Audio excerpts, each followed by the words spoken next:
కొత్త ప్రభుత్వం వచ్చి 12వ తారీఖు ఒక సంవత్సరం అవుతుంది. ఈ సంవత్సరం కంటే ముందే ఒక విజన్ తయారు చేసుకున్నాం. మనందరికీ స్వాతంత్రం వచ్చి 100 ఇయర్స్ పూర్తి చేసుకునే సందర్భం 2047.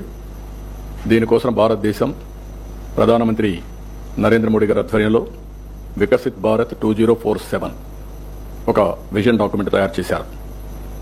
మనం కూడా దానికి సింక్రనైజ్ చేసుకుంటూ స్వర్ణాంధ్ర విజన్ 2047కి మనం శ్రీకారం చుట్టాం.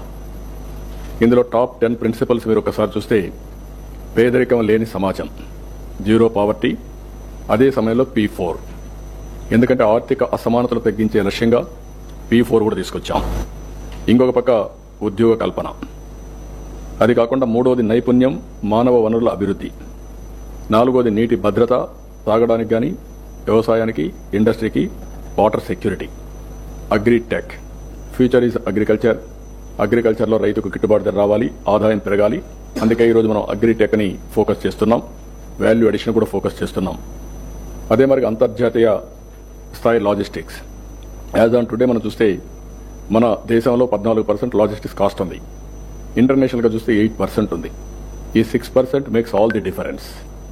దీన్ని ఏ విధంగా సమర్థవంతంగా తగ్గించగలుగుతాం, ఏ విధంగా మనం ముందు తీసుకుపోతాం ఆలోచించిన కోసం అంతర్జాతీయ స్థాయి లాజిస్టిక్స్ ప్రొవైడ్ చేయాలనుకుంటున్నాం.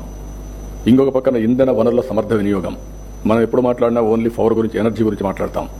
ఎనర్జీనే కాకుండా all works of life, even transport, diesel, petrol, ఏదైనా సరే ఇది ఎనర్జీ కింద పనిచేస్తుంది. కాబట్టి మొత్తం మనం సమర్థవంతంగా ఏ విధంగా మనం అమలు చేయగలుగుతాం, గ్రీన్ ఎనర్జీకి ఎట్లా పోతాం, కాస్ట్ ఎట్లా తగ్గిస్తాం, democratisation of power generation is a reality. మన ఆఫీసుల ముందర, మన ఇంటి దగ్గర, మన పొలం దగ్గర, లేకుంటే మన బస్ స్టాండ్లోని ఎక్కడికక్కడ ఈ యొక్క ఎనర్జీ, గ్రీన్ ఎనర్జీ తయారు చేసుకుని మనం వాడుకుని గ్రిడ్ ద్వారా ఎప్పటికప్పుడు బ్యాలెన్సింగ్ చేసుకునే అవకాశం ఉంటుంది. ఇంకొక పక్క నాణ్యమైన ఉత్పత్తులు, అదే మరి బ్రాండింగ్. ఈరోజు ప్రోడక్ట్ పర్ఫెక్షన్ కానీ గ్లోబల్ బ్రాండ్స్ కానీ మనకు చాలా తక్కువ ఉన్నాయి. ఇట్లా కాకుండా ఫ్యూచర్లో ఈరోజు మనందరం కూడా గుర్తుపెట్టుకోవాల్సిన అవసరం ఉంది. As on today 4th largest economy. Honourable prime minister గారి ఆధ్వర్యంలో 10th ఎకానమీ నుంచి మనం 4th లార్జెస్ట్ ఎకానమీకి వచ్చాం.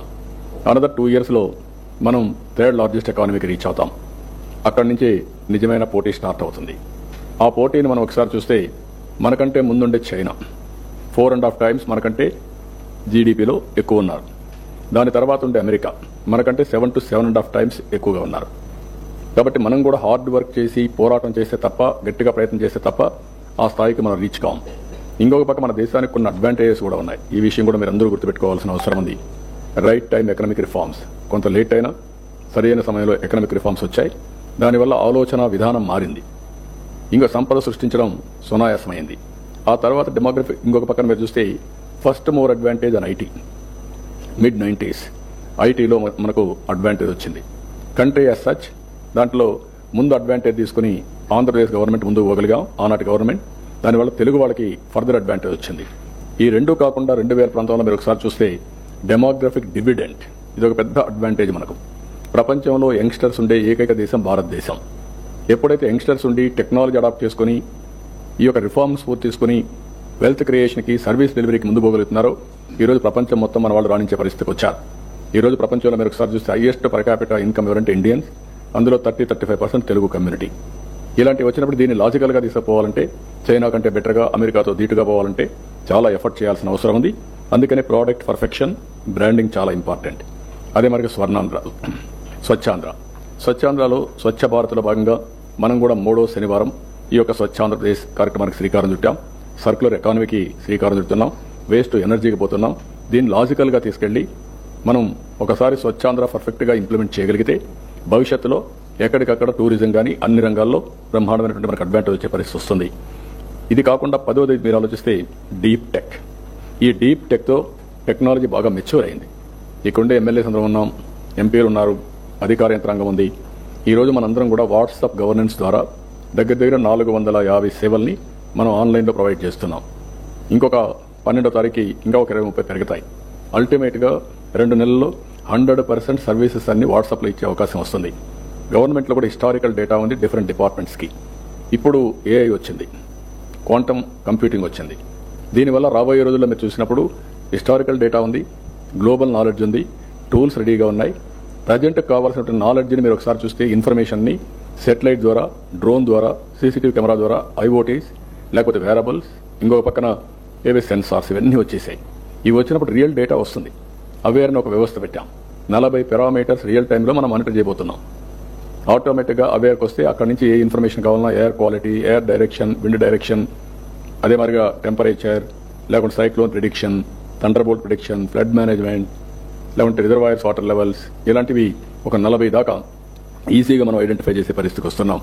అయితే ఇవన్నీ ఒక ఎత్తు అయితే దీన్ని అమలు చేసే నాయకత్వం కావాలి, లీడర్స్ కావాలి. అటు గవర్నమెంట్లో ఉండే అధికార యంత్రాంగం, ఇటు గౌరవ ఎమ్మెల్యేలు, గౌరవ ఎంపీలు, మంత్రులు, మనందరం కలిసి సమిష్టిగా మనం ముందుకు పోగలిగితే మనం అనుకున్న లక్ష్యాలు నెరవేరే పరిస్థితి వస్తుంది. అయితే రాష్ట్ర స్థాయి ఒకటేది ఇక్కడ కాకుండా దీనికి హైరార్కీ ఎస్టాబ్లిష్ చేసుకుంటున్నాం. రాష్ట్ర స్థాయి, జిల్లా స్థాయి, దెన్ కాన్స్టిట్యున్సీ స్థాయి, దెన్ సచివాలయం. అదే మరి అందరిని ఇన్వాల్వ్ చేస్తున్నాం. మున్సిపాలిటీస్ కానీ, పంచాయతీస్ కానీ అందరిని ఇన్వాల్వ్ చేసి అందరూ కలిసి మన పరిధిలో ఉండే స్టేక్ హోల్డర్స్కి మనం ఏ విధంగా ముందు తీసుకుపోవడం కోసం క్లియర్ కట్ విజన్ డాక్యుమెంట్ ఇచ్చాం. Philosophy is very clear. Healthy, wealthy, happy society. ఆదాయం పెరగాలి, ఆరోగ్యంగా ఉండాలి, ఆనందంగా ఉండాలి. ఈ 3 ప్రిన్సిపల్స్ పైన మనం ముందుకు పోయే పరిస్థితికి వచ్చాం. ఇంకొక పక్కన మీరు చూస్తే ఈరోజు 26 జిల్లాల్లో యాక్షన్ ప్లాన్ తయారు చేసాం, విజన్ డాక్యుమెంట్ తయారైంది. అదే మరి ఇక్కడికి వచ్చినప్పుడు ప్లానింగ్ డిపార్ట్మెంట్, జీఏడీ, ఐటీఈసీ అంటే information technology, RTGS, GSWS, finance, INPR, CMO అందరూ కలిసి పనిచేస్తున్నారు. ఇంకొక పక్కన 26 జిల్లాలకు గాను 5 సంవత్సరాల రోడ్ మ్యాప్స్ కూడా క్రియేట్ చేశాం. మండల, మున్సిపాలిటీ స్థాయిలో కూడా యాక్షన్ ప్లాను, జిల్లాలో యాక్షన్ ప్లాన్ కూడా తయారు చేస్తున్నారు. ఫైనల్గా ఇక్కడుండే ఎమ్మెల్యేలు మీరు కూర్చొని, మీకు ఒక టీం ఇచ్చాం కాబట్టి మీ టీం అంతా కూర్చొని ఏదంటే వెట్టింగ్ చేసి వ్యాలిడేట్ చేస్తే అవి ప్రాధాన్యత క్రమంలో మీరు ఆల్వేస్ ఒకటి గుర్తుపెట్టుకోవాలి. నేనేదో ఇక్కడ స్వర్ణాంధ్రప్రదేశ్ ఒక యూనిట్ మనం పెట్టినప్పుడు మీరు పనుల కోసమే ఆ యూనిట్ కాదు. ఈ విషయం మీరు గుర్తుపెట్టుకోవాలి. మనం ఒక స్పష్టమైనటువంటి క్లియర్ కట్ ఇండికేటర్స్ పెట్టుకున్నాం. అది సాధించాలంటే హోలిస్టిక్ అప్రోచ్ చాలా ముఖ్యం.